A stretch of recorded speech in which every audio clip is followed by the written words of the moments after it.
하나님 말씀 가운데 주님께서 얼마나 우리와 함께하기를 원하시는지, 얼마나 우리를 돕기를 원하시는지를 발견하기를 원합니다. 내가 가진 이 생에서의 욕심과 그리고 내려놓지 못한 자존심, 그리고 주를 향한 믿음 없음이 때로 우리로 하여금 구원을 얻지 못하게 하는지 우리 스스로를 돌아보게 하여 주시옵소서. 말씀을 통하여 주님이 어떠한 분인지를 오늘 발견하게 하여 주시옵소서. 이 시간 우리와 함께 하여 주시옵소서. 예수 그리스도 이름으로 기도합니다. 아멘. 마가복음 5장 21절로 24절까지의 말씀입니다. 예수께서 배를 타시고 다시 맞은편으로 건너가시니 큰 무리가 그에게로 모이거늘 이에 바닷가에 계시더니 회당장 중에 하나인 야이로라 하는 이가 와서 예수를 보고 발 아래 엎드려 간곡히 구하며 이르되 내 어린 딸이 죽게 되었사오니 오셔서 그 위에 손을 얹으사 그로 구원을 받아 살게 하소서 하거늘 이에 그와 함께 가실새 큰 무리가 따라가며 애워싸 밀더라. 예수님의 갈릴리 사역은 계속됩니다. 배를 타고 다른 지역으로 이동했을 때에 그곳에 역시 많은 군중들이 그곳에 모여 있었습니다. 그런데 예수께서 이곳에 야이로라는 사람을 만나게 되십니다. 이 사람은 예수의 발 앞에 엎드려서 자신의 딸이 낫게 해달라고 예수에게 구하고 있었습니다. 성경은 그 사람을 회당장이었다라고 소개하고 있습니다. 예수님 당시에 그 사회에서 야이로는 유력한 종교인이었을 것입니다. 우리가 복음서에 여러 곳에서 볼 수 있듯이 그 당시 종교 지도자들은 예수님에게 그렇게 호의적인 태도를 드러내지는 않았습니다. 그런 야이로가 예수님을 찾아왔다면, 그분 앞에 엎드려 절했다면 그가 처한 상황이 얼마나 절박했는지를 우리는 알 수 있게 됩니다. 죽어가는 딸을 위하여 간청하는 아버지의 모습은 부모라면 누구나 이해할 수 있는 광경입니다. 오늘 우리는 말씀 가운데에서 간절함을 가지고 예수를 만났던 사람들을 만나보게 될 것입니다. 오늘의 주제는 예수님과 함께 탄 롤러코스터입니다. 야이로는 예수님이 도와주실 수 있음을 믿고 있었습니다. 예수님은 그의 기대대로 두말 없이 간절한 아버지와 함께 그의 집으로 향하십니다. 수많은 군중들이 그 행렬에 함께 했습니다. 그런데 성경은 그들이 가는 길 가운데에서 다른 사건과 만나게 되었음을 이야기해 주고 있습니다. 25절입니다. 12해를 혈루증으로 앓아온 한 여자가 있어 많은 의사에게 많은 괴로움을 받았고 가진 것도 다 허비하였으되 아무 효험이 없고 도리어 더 중하여졌던 차에 예수의 소문을 듣고 무리 가운데 끼어 뒤로 와서 그의 옷에 손을 대니 이는 내가 그의 옷에만 손을 대어도 구원을 받으리라 생각함일러라. 이에 그의 혈루 근원이 곧 마름에 병이 나은 줄을 몸에 깨달으니라. 예수께서 그 능력이 자기에게서 나간 줄을 곧 스스로 아시고 무리 가운데서 돌이켜 말씀하시되 누가 내 옷에 손을 대었느냐 하시니 제자들이 여짜오되 무리가 에워싸 미는 것을 보시며 누가 내게 손을 대었느냐 물으시나이까 하되 예수께서 이 일을 행한 여자를 보려고 둘러보시니 여자가 자기에게 이루어진 일을 알고 두려워하며 떨며 와서 그 앞에 엎드려 모든 사실을 여쭈니 예수께서 이르시되 딸아 내 믿음이 너를 구원하였으니 평안히 가라. 내 병에서 놓여 건강할지어다. 야이로의 집을 향하여 가고 있던 행렬은 멈춰서게 되었습니다. 예수께서 거기에서 한 여인을 만나게 되셨던 것입니다. 오랜 시간 동안 끔찍한 병으로 고통당했던 이 여인의 이야기는 우리의 마음에 안타까운 생각이 들게 합니다. 그녀는 수많은 의사를 만났지만은 그 치료 과정에서 고통을 겪었고 가지고 있는 재산마저 모두 잃게 되었습니다. 그러나 결국 그 질병으로부터 노임을 얻지 못했던 것입니다. 이 여인의 이야기는 예수께서 야이로의 딸을 고치시는 사건 그 가운데 들어있는 사건입니다. 혈루증으로 고통받던 여인과 야이로는 어쩌면 이 대조적인 인물인데 그들이 어떻게 예수님으로부터 도움을 얻는지에 대한 말씀이 마가복음 5장에 나와 있는 것입니다. 여인은 감히 예수님에게 자신을 치유해달라고 청하지를 못합니다. 하지만 그 여인은 다만 그분의 옷자락을 만지면 그가 나음을 입을 것이라는 믿음을 가지고 군중 가운데에서 나아가서 예수의 옷자락을 만집니다. 그리고 즉시로 혈루의 근원이 치유되었다라고 성경은 이야기합니다. 그리고 이 여인은 즉시로 자신의 몸이 회복되었던 것을 느꼈습니다. 그런데 그때 예수께서 가던 길을 멈추시고 물으십니다. 누가 내 옷에 손을 대었느냐? 예수님의 이 질문은 그 복잡한 광경 가운데에서 합당한 질문이 아니었습니다. 밀치고 당기고 서로가 부딪힐 수밖에 없는 상황 가운데에서 예수님의 옷을 만진 사람은 수없이 많았을 것이기 때문입니다.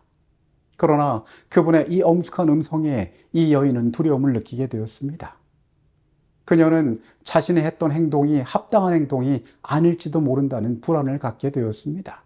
자신이 치유를 받은 것이 감사했지만은 자신의 일로 말미암아 예수님을 불편하게 하진 않았을까 마음 가운데 두려움이 들게 되었습니다. 그러나 그 여인의 요동치는 마음과는 달리 예수께서 그 자리에서 사람들을 멈춰 세우셨던 것은 그녀에게 더 나은 것들을 선물하기 위함이었습니다. 예수께서는 그녀의 육신뿐만 아니라 그녀의 영혼까지도 치유하기를 원하셨던 것입니다. 주께서는 사람들 앞에서 그녀가 가졌던 믿음에 대하여 칭찬하셨습니다. 그리고 그녀에게 평안히 가라라고 말씀하셨습니다. 그리고 그분께서는 이제 이 여인을 보내시고 다시 야이로의 집으로 향하십니다. 아직 예수께서 말씀하실 때에 회당장의 집에서 사람들이 와서 회당장에게 이르되 당신의 딸이 죽었나이다. 어찌하여 선생을 더 괴롭게 하나이까? 예수께서 그 하는 말을 곁에서 들으시고 회당장에게 이르시되 두려워하지 말고 믿기만 하라 하시고 베드로와 야고보의 형제 요한 외에 아무도 따라옴을 허락하지 아니하시고 회당장의 집에 함께 가사 떠드는 것과 사람들이 울며 심히 통곡함을 보시고 들어가서 그들에게 이르시되 너희가 어찌하여 떠들며 우느냐? 이 아이가 죽은 것이 아니라 잔다 하시니 그들이 비웃더라. 예수께서 그들을 다 내보내신 후에 아이의 부모와 또 자기와 함께한 자들을 데리시고 아이 있는 곳에 들어가사 그 아이의 손을 잡고 이르시되 달리다굼 하시니 번역하면 곧 내가 내게 말하노니 소녀야 일어나라 하시니라. 소녀가 곧 일어나서 걸으니 나이가 12살이라. 사람들이 곧 크게 놀라거늘 예수께서 이 일을 아무도 알지 못하게 하라고 그들에게 많이 경계하시고 이에 소녀에게 먹을 것을 주라 하시니라. 예수께서 길에서 만났던 여인과 대조적인 인물이었던 야이로 역시 그녀와 비슷한 마음을 갖고 있었습니다. 그들의 집에 도착하기도 전에 이미 그의 딸이 죽었다는 절망적인 소식이 그들에게 들려왔습니다. 그분은 소녀가 죽은 것이 아니라 잔다라고 말씀하셨습니다. 그리고 그곳에 있던 모든 자들을 내보내고 죽은 소녀가 누워있는 방으로 들어가십니다. 그리고 그 소녀의 손을 잡고 그녀를 부르십니다. 이 12살의 어린 소녀는 죽음에서 일어나 많은 사람들이 이 기이한 일을 보고 놀라게 만들었습니다. 아버지가 기뻐했음은 물론이고 이 일을 통하여 예수께서 어떠한 분이신지를 사람들은 더 분명하게 깨닫게 되었습니다. 우리는 예수님의 사역 가운데에 그분께서 병자를 고치시고 이적을 행하신 후에 이것을 알지 못하게 하라라고 말씀하시는 장면들을 가끔 볼 수 있습니다. 이 일을 통하여 예수님께서는 왜 자신의 능력을 숨기시는가 우리가 의문을 가질 수 있지만은 예수님께서 세상에서 그들을 치유하고 그들을 회복시키는 과정을 통하여 보여주신 이 놀라운 일들은 결코 그 세계에 감춰질 수가 없는 것들이었습니다. 예수께서 자신을 드러내신 일들, 세상에 약하고 가난한 것들을 고치신 그 일들을 통하여 예수님은 자신이 어떠한 분이신지를 분명하게 세상 가운데 나타내고 계셨습니다. 마가복음 5장은 대조적인 두 인물을 우리에게 소개합니다. 회당장 야이로와 혈루증으로 앓던 여인입니다.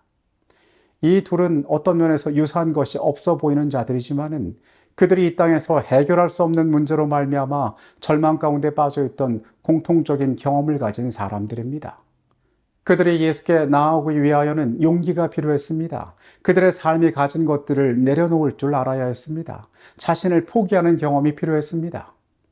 그럼에도 불구하고 그들은 확신하지 못하는 가운데 있었습니다.